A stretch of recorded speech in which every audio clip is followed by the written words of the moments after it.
Yeah. Hey man, why aren't you studying for the renal system? Dude, I haven't studied for a test all year, and I always get A's. How do you pull that off? But me and the TA, we go way back.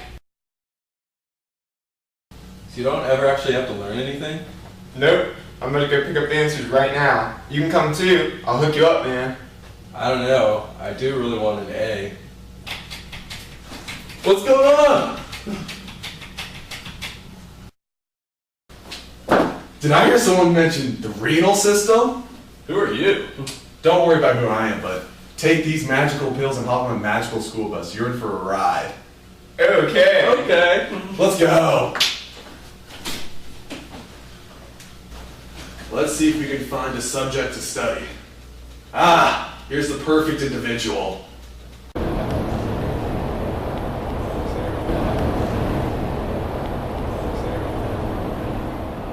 Right now we're in the bloodstream, and we need to make our way to the renal artery, which leads to the kidneys. Why are we going to the kidneys? That sounds lame. Well, that's where the renal system starts, and where our journey begins. You see, the renal artery branches off of the abdominal aorta and supplies blood to the kidneys. You have two kidneys. They are located on either side of the vertebral column in the abdominal cavity, just above the waist. Each is about 4 inches long and 1 inch thick, so you can imagine how small we have to be right now to fit inside of them.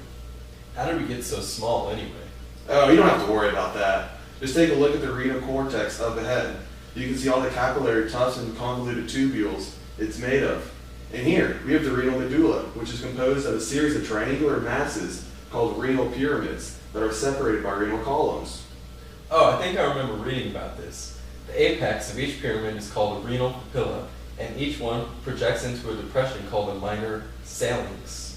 Right, and the major salices join to form the renal pelvis, which is what collects urine and funnels it into the ureter.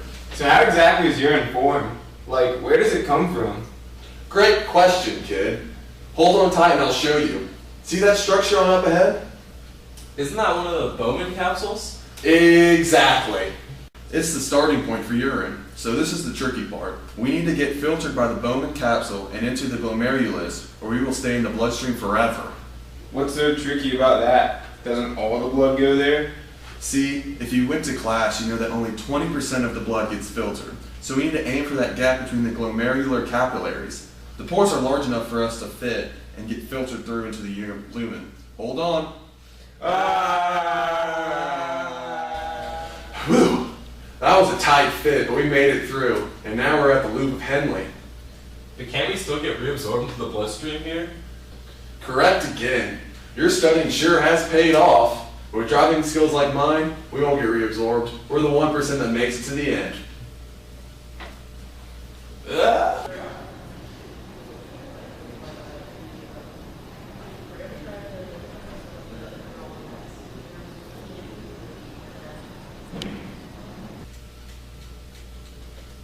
All we have to do now is get through the distal tubule, but that should be easy. Man, we're almost there. I'm getting bored. Almost. Now that we don't have to worry about getting reabsorbed into the peritubular capillaries, we can sit back and ride the gradient straight through the collecting ducts into the ureter. And from there, we go into the bladder before exiting the body through the urethra. Yep, here we go.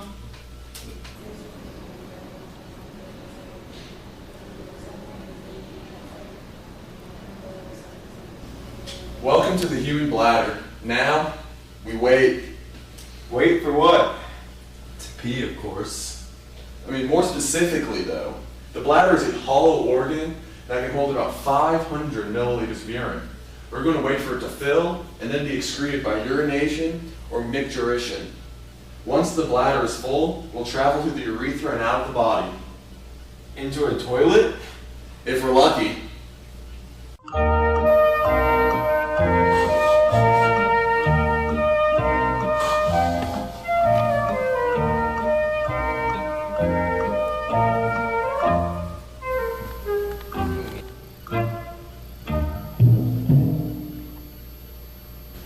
Looks like the bladder's getting pretty full.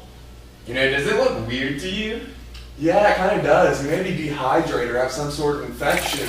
Oh, here we go!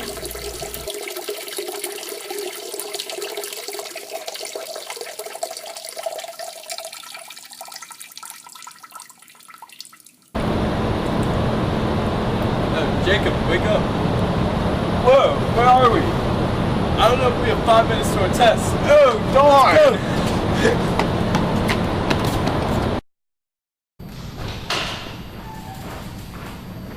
I don't know about you, man, but I think I aced that test. Yeah, I don't know who that guy was, but he rocked.